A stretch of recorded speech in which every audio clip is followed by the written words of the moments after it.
अस्सलाम वालेकुम viewers, welcome to my Facebook page and YouTube channel. आज हम तीन डिफरेंट चीज़ों पे बात करने वाले हैं। सबसे एंड में हम लेटेस्ट न्यूज़ पे आएंगे जो हालिया ही अभी आई है। अभी हम जिस चीज़ पे जाने वाले हैं वो ये है कि हमारे नेबर कंट्री, हमारे हमसाया मुल्क भारत की तरफ से ये न्यूज़ आई है कि उनके अपनी डिफेंस फोर्सेस में झगड़े बढ़ते जा रहे हैं। जैसा कि हम पहले भी इन चीज़ों पे खबरें देखते आते ही रहते थे कि उनकी अपनी डिफेंस फोर्सेस आपस में लड़ती रहती थी, जिसकी लड़ाइयों की वजूहात की वजह से उनके दरमियान एक ऐसी CDS बनाई गई थी, चीफ ऑफ डिफेंस स्टाफ बनाया गया था, बिपिन रावत को उनके बनाया गया था कि वो लड़ाइयाँ झगड़े उनके जो इंटरनल हैं उनको ख़त्म किया जाए। लेकिन मसला ये आया कि जिसको बनाया गया वो खुद आर्मी से रिटायर्ड था। आर्मी चीफ उनका एक्स जो आर्मी चीफ रह चुके हैं रिटायर्ड, वो बिपिन रावत है। तो उनको एज अ चीफ ऑफ बनाया गया, स्टाफ बनाया गया डिफेंस का। अभी हमने 2 दिन पहले या कल ही वो प्रेस कॉन्फ्रेंस हुई, हमने देखा दो दिन पहले प्रेस कॉन्फ्रेंस हुई जिसके अंदर हमने बिपिन रावत को देखा। उन्होंने ये कहा कि जो इंडियन एयरफोर्स है वो हमारी एक सपोर्टिव रोल प्ले करती है, हमारे लिए सपोर्टिव रोल वाली गेम प्ले है। मतलब वो हमारी एक विंग है, जिस तरह से हमारी आर्टिलरी है या इंजीनियर्स हैं या जिस तरह का भी हमारा सेटअप है वो हमारे लिए सपोर्टिव रोल प्ले करता है। इसी तरह से एयरफोर्स जो है वो हमारे लिए एक सपोर्टिव रोल प्ले करती है। वो कोई अलग से सेटअप नहीं है या अलग से कोई ऐसी चीज़ नहीं है, वो हमसे अलग नहीं है, हमारी अपनी ही है। तो इसके ऊपर ये एक तरह से स्टेटमेंट उनकी थी, जिसके बाद हमने ये देखा कि उनके जो कल ही उनके एयर चीफ जो हैं बहादुरिया की तरफ से स्टेटमेंट आई कि Indian air force supportive role play नहीं करती, इंडियन एयरफोर्स बहुत इंपॉर्टेंट रोल प्ले करती है। ये उनकी जो एयर चीफ थे उनकी तरफ से बयान आया। हमारे और बहुत इंपॉर्टेंट टास्क हैं, हम शायद पहले पहुंचते हैं आर्मी से, हमारा काम पहले सफाया करने का होता है आर्मी से। ये उनकी आपस की गठबेड़ चल रही है, आपस में लड़ रहे हैं, पता नहीं उनकी सूरत हाल कहाँ जा रही है। बहुत अच्छी बात है, लड़ते रहें आपस में, यही होना चाहिए। बट उन एक तरह की मोनोपली है जो उनके बीच में चल रही है, उनकी एयरफोर्स या आर्मी या नेवी की आपस की एक मोनोपली है जिसके अंदर वो खेलते रहते हैं। उनका काम ही यही है और अच्छी बात है, आपस में लड़ते रहें, हमें इससे क्या फ़र्क पड़ता है। हमारी एयर फोर्सेस, नेवी और हमारी आर्म फोर्सेस सब माशाल्लाह से अल्हम्दुलिल्लाह एक दूसरे के साथ ऑपरेटिव हैं, दूसरे के साथ चलने वाले हैं। कभी हमने ऐसे मसले नहीं देखे, जहाँ एक दूसरे को सपोर्ट करना होता है मिल के चलते हैं, हर किसी का अपना इदारा है। लेकिन इंडियन एयरफोर्स ने ये प्लान किया कि हम जिस तरह US है ना, हम भी वैसे ही एक सेटअप लेके आ जाए। हमने US में देखा होगा मिलिट्री बेसिस होती हैं, मिलिट्री बेसिस के अंदर वहाँ पे एयरफोर्स की तरफ से भी उन्हें सपोर्ट मिली होती है।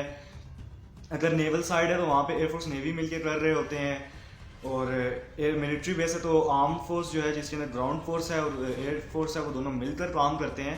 तो हर कोई ऐसे रोल मॉडल को अपने हिसाब से बना के चलना चाहता है, जिसको इंडियन एयरफोर्स भी यही रोल मॉडल बना के चलना चाहती थी। हम इसमें डीपली नहीं जाते। दूसरी खबर जो आई है वो है सेंट्रल एशिया से।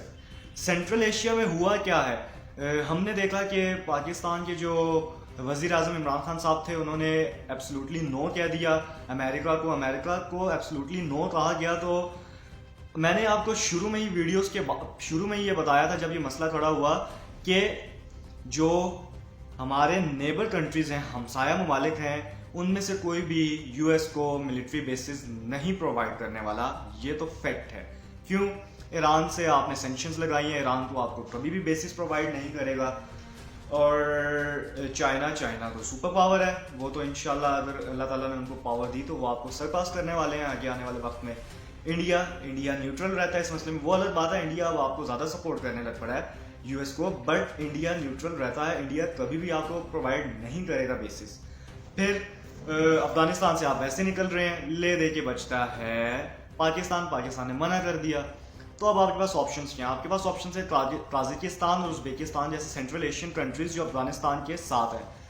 आपने US ने इनडायरेक्टली उनसे बात चलाई, कोशिश की कि अपने मसले को उनके सामने रखा जाए, उनसे बेसिस मांगी जाए, जिसके ऊपर हमें ये चीज़ पता है कि सेंट्रल एशिया में रशिया और चाइना का बहुत बड़ा होल्ड है। क्यों? क्योंकि इकोनॉमिकली भी चाइना अपनी बहुत बड़ी इन्वेस्टमेंट कर रहा है सेंट्रल एशिया में, बहुत ज़्यादा। वन बेल्ट वन रोड वाली हम उनकी स्कीम देख लें, या CPEC से रिलेटेड जो भी वो कर रहे हैं, या शंघाई कॉर्पोरेशन से रिलेटेड हम जो चीज़ें देख लें, तो चाइना अपना बहुत बड़ा होल्ड बना के रख चुका है सेंट्रल एशिया में। और इसके ऊपर प्यूटन ने भी काफ़ी इनडायरेक्टली हमें जो खबरें सुनने को मिली, आई डोंट नो वो हैं भी ठीक हैं भी या नहीं, बट माने या ना माने, लेकिन रशिया इनडायरेक्टली तो ऑब्वियसली इनडायरेक्टली नहीं बट अंदरूने खाना रशिया उनको समझा चुका होगा कि तुमने मिलिट्री बेसिस नहीं प्रोवाइड करनी, ये बहुत बड़ी बेवकूफ़ी तुम करोगे। तो ये दो हो गई।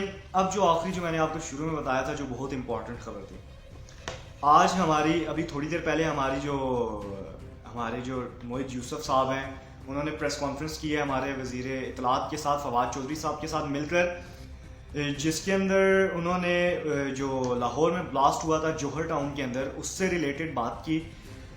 जौहर टाउन से रिलेटेड जब बम ब्लास्ट हुआ था उससे रिलेटेड मैंने जब वो वीडियो बनाई थी तो मैंने आपसे एक चीज़ शेयर की थी, अगर आपको याद हो जो वीडियोस देख रहे हैं, मैंने ये कहा था कि एसएसजी के जो जनरल थे रिटायर्ड, उन्होंने ये स्टेटमेंट दी थी कि ये सब यूएस करवा रहा है, यूएस इसके अंदर इन्वॉल्व है क्योंकि पाकिस्तान ने यूएस को नो कह दिया।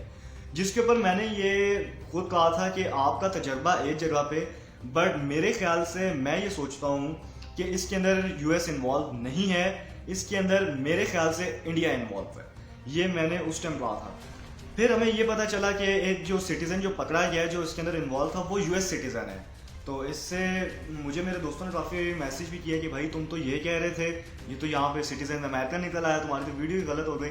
बट अभी जो प्रेस कॉन्फ्रेंस हुई है अभी उसके अंदर हमने ये चीज़ देखी कि हमारी जो स्टेटमेंट दी गई है वो ये है कि जो बंदा इसमें इन्वॉल्व था पटेल, वो इंडिया का रॉ का सपोर्टर है, बेसिकली वो इंडियन ही है, और ये सारा जो मास्टरमाइंड प्लान किया गया था ये इंडिया की तरफ से किया गया था। और मैंने आपको तब भी बताया था इसको प्लान करने की रीज़न हाफिज सईद साहब को लेकर थी, वो ये चाहते थे, ये चीज़ होती है ना, आपने चीज़ नोटिस की होगी, चींटियाँ होती हैं ज़मीन के अंदर रहती हैं, आप पानी फेंकेंगे चींटियों की जगह पे तो वो बाहर आ जाती हैं क्योंकि उनकी जगह ख़राब। इसी तरह इन्होंने कहा कि हम उल्लू बनाते हैं, हम उनको पागल बनाते हैं, हम ऐसा करते हैं, बम ब्लास्ट करते हैं, हाफिज सईद साहब भाग के बाहर आ जाएंगे और लोगों को पता चल जाएगा। इतनी स्टूपिडिटी ये लोग कर रहे हैं, मतलब बम ब्लास्ट होगा और हाफिज सईद साहब भाग के बाहर आएंगे और हम बता देंगे लो जी ये देखो हाफिज सईद साहब तो कोट लखपत जेल में है ही नहीं। तो अल्हम्दुलिल्लाह पाकिस्तान ने FATF से निकलने की हर कोशिश की, उसके अंदर हमने हाफिज सईद साहब को भी हमें जेल में कोट लखपत जेल में रखना पड़ा और उसी की वजह से बम ब्लास्ट किया गया। इंडिया ही इसी में इन्वॉल्व है, रॉ ही इसी में इन्वॉल्व है, और ये बात हमारी प्रेस कॉन्फ्रेंस करके हम बता दी गई है क्योंकि ये प्रेस कॉन्फ्रेंस ना अकेले नहीं की जाती, प्रॉपर इसके ऊपर डाटा प्रोवाइड किया जाता है। हमारी एजेंसीज ने इस पर डाटा प्रोवाइड किया होगा, हमारे IG जो पंजाब है उनकी तरफ से डाटा प्रोवाइड किया गया होगा, तब जाके एट दी एंड ये सिचुएशन निकल कर आई है। अब लेट्स सी के आगे क्या होता है। मुझे उम्मीद है कि हमारी फॉरेन ऑफिस इसके ऊपर काफ़ी अच्छा परफॉर्म करेगा क्योंकि हमें हमारे फॉरेन ऑफिस को काफ़ी ज़रूरत है कि वो इसके ऊपर अच्छा परफॉर्म करे। इंशाल्लाह अल्लाह ताला मेरा और आपका हामी और नासिर है। अगली वीडियो में मुलाकात होगी।